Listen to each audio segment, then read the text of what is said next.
कोई है क्या घर में? जी बोलिए, क्या काम है? मैं अपने पैसों का तगादा करने आया हूँ। कब तक मिल जाएंगे मेरे पैसे? पैसों का तगादा? लेकिन कौन से पैसे? मैंने तो आपसे कभी पैसे लिए ही नहीं। तुमने मुझसे पैसे नहीं लिए, ये पैसे तुम्हारे पति ने लिए थे मुझसे। मेरे पति ने लिए थे? लेकिन उन्हें खत्म हुए तो 2 महीने हो गए। उन्होंने आपसे कब ले लिए पैसे? तुम्हारे पति ने मरने से 15 दिन पहले लिए थे ये पैसे, ये कहकर कि मैं 2 महीने में लौटा दूंगा। लेकिन वो 15 दिन बाद ही मर गया, इसलिए मैं अब आया हूँ। मुझे मेरे पैसे वापस कर दो।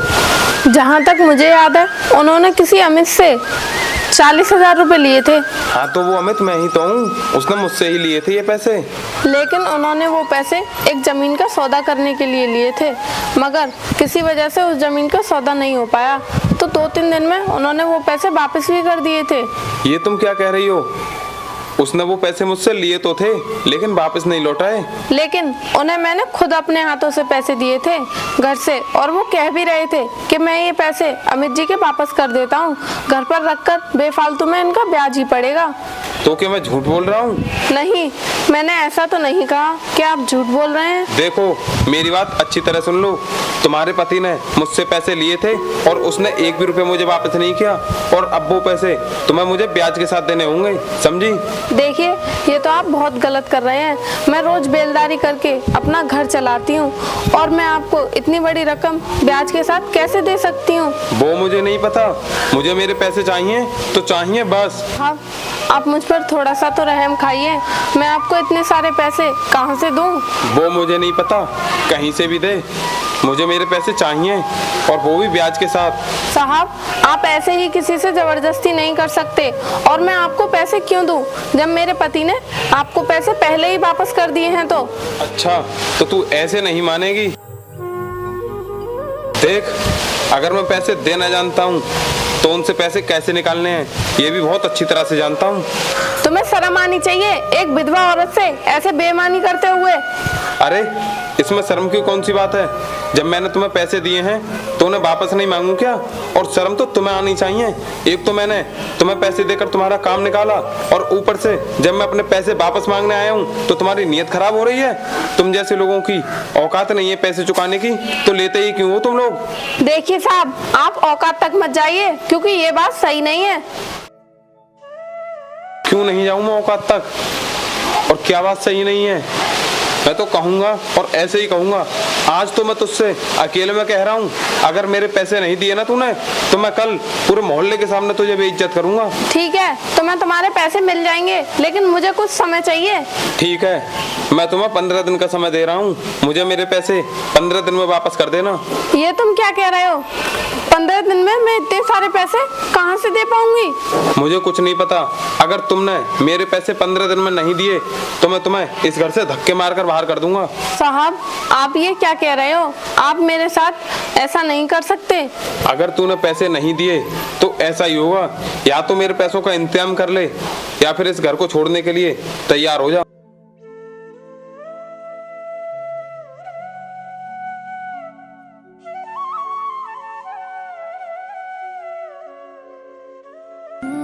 हे भगवान, मैंने ऐसी कौन सी गलती कर दी जिसकी मुझे तुम ऐसी सजा दे रहे हो? आपने मेरे पति को तो मुझसे छीन ही लिया, लेकिन एक भी बार मेरे बारे में नहीं सोचा कि मेरा क्या होगा। अब मैं इतने सारे पैसे कहाँ से लाऊं? आप कहाँ चले गए मुझे छोड़कर? आपने देखा ना, आपके जाने के बाद लोग बाग मुझ अबला पर कैसे अत्याचार कर रहे हैं। आप आ जाइए ना वापस, और बता दीजिए उस सेठ को कि आपने उसके पैसे वापस दे दिए हैं।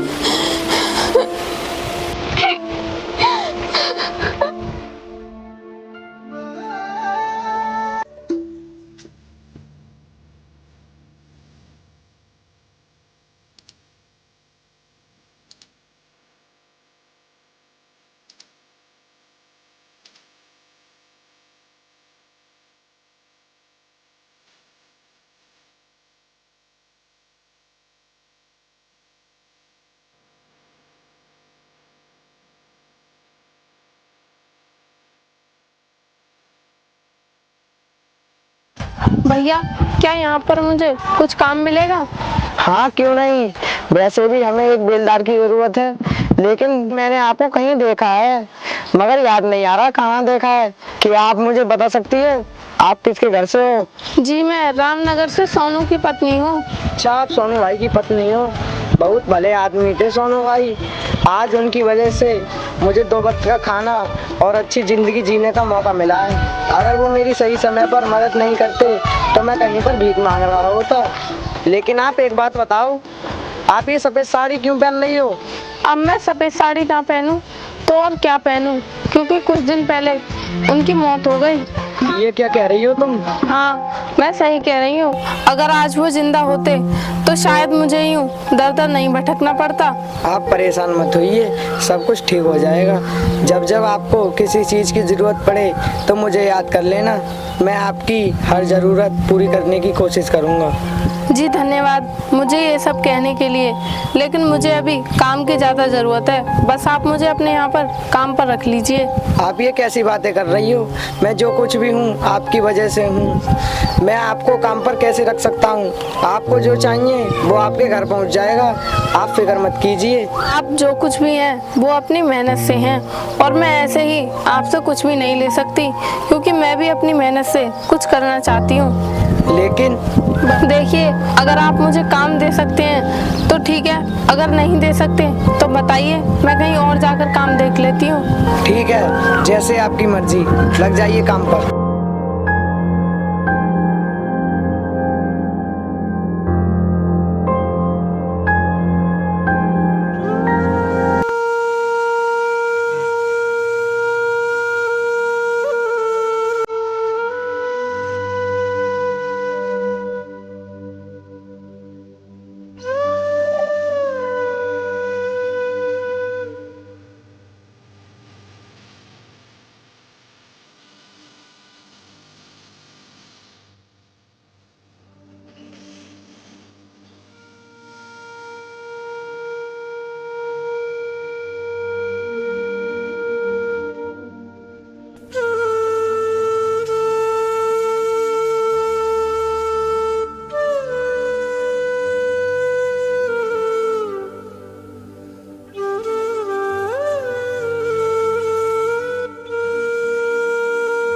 कोई है क्या घर पर?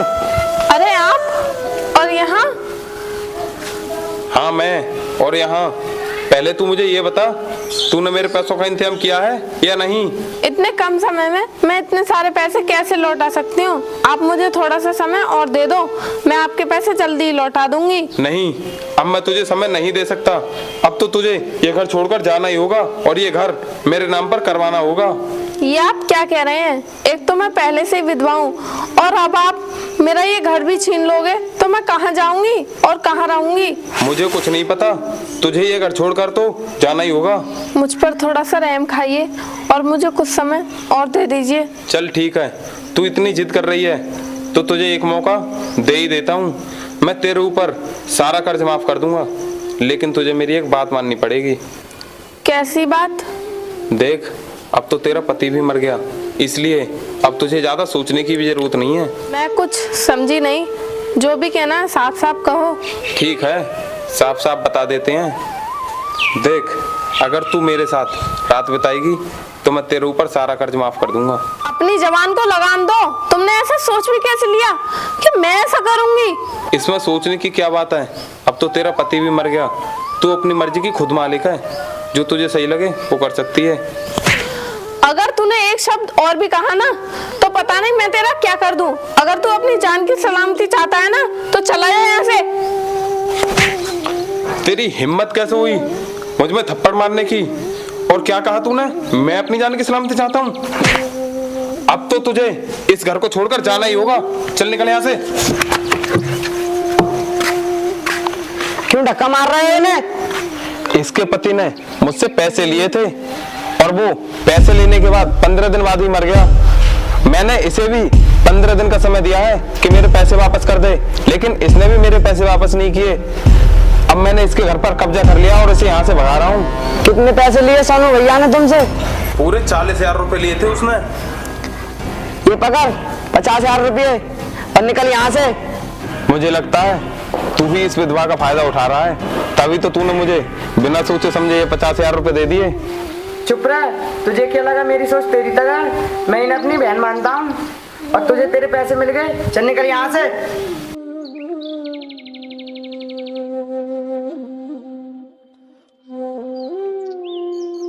आपका बहुत बहुत धन्यवाद जो आपने मेरी मदद की। आप मदद की छोड़ो, पहले ये बताओ कि आपने मुझे पहले क्यों नहीं बताया कि मैं पढ़ी लिखी हूँ और आप इतनी पढ़ी लिखी होकर भी बेलदारी का काम कर रही थी। मजबूरी में सब काम करना पड़ता है, लेकिन आपको कैसे पता चला कि मैं पढ़ी लिखी हूँ? मेरे हाथ एक पुराना अखबार लग गया जिसमें तुम्हारा फोटो और तुम्हारी यूनिवर्सिटी टॉप का आर्टिकल देखा तो मुझे पता लगा कि तुम पढ़ी लिखी भी हो। सोनू जी मुझे आईएएस बनाना चाहते थे, लेकिन उनके साथ मेरा आईएएस बनने का सपना भी जलकर राख हो गया। नहीं, मेरे होते हुए ऐसा नहीं हो सकता। अगर साहब का यही सपना था तो वो सपना मैं पूरा करूँगा और तुम्हारे आईएएस बनने में जितना भी खर्चा आएगा वो मैं उठाऊंगा। लेकिन अब मुझे आईएएस नहीं बनना, अब मैं ऐसे ही खुश हूँ। नहीं, ये दुनिया बहुत बेरहम है, ये आपको ऐसे नहीं जीने देगी, आपको आईएएस बनना ही पड़ेगा। ये बात तो तुम सही कह रहे हो, ये दुनिया है तो बहुत बेरहम। अब मैं आईएएस बनकर ही दिखाऊंगी और अपने पति का सपना पूरा करूंगी।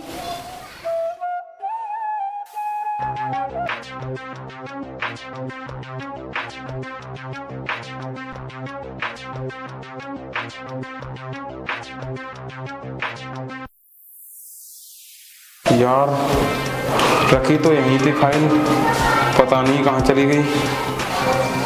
ये मिल क्यों नहीं रही है? हाँ, ये है। आज कुछ भी हो जाए इस फाइल को पास करा के ही रहूंगा।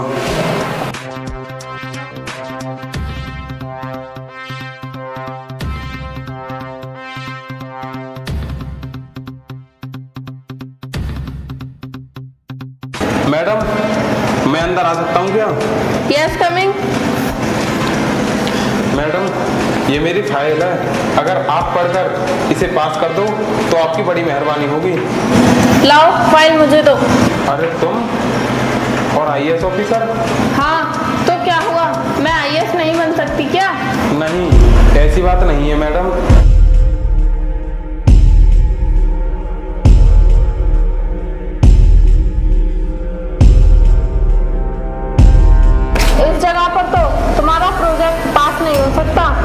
लेकिन क्यों मैडम? क्योंकि जिस जगह पर तुम इस प्रोजेक्ट को बना रहे हो वो जगह सरकारी है। ये क्या कह रही हो मैडम जी? मैंने इस जमीन को पूरे 3 करोड़ रुपए में खरीदा है। तो मैं क्या करूं? हमने इस जमीन को खाली कराने के लिए 5 बार नोटिस भेजा है और अब ये जमीन जिसने भी अपने नाम पर कराई है ना, हमने उसके नाम पर 420 का मुकदमा दर्ज कर दिया है। लेकिन मैडम ये जमीन तो मेरे ही नाम पर है। हाँ तो फिर तैयार हो जाओ जेल की हवा खाने के लिए। नहीं मैडम, ऐसा नहीं हो सकता। क्यों नहीं हो सकता ऐसा? जब तू अपने पैसे दोबारा ले सकता है तो इस जमीन को इलीगल तरीके से अपने नाम कैसे नहीं करा सकता? मैडम मुझसे गलती हो गई, मुझे माफ कर दो। और अब मुझे कोई फंसाने की कोशिश कर रहा है, मुझे बचा लो।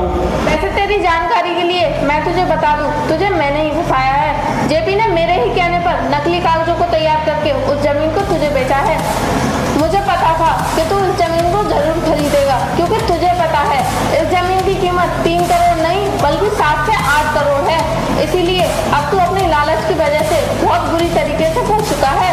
तो जैसे हवस के पुजारी की जगह बाहर नहीं जेल के अंदर है। अब पीसते रहना हमेशा जेल में चक्की।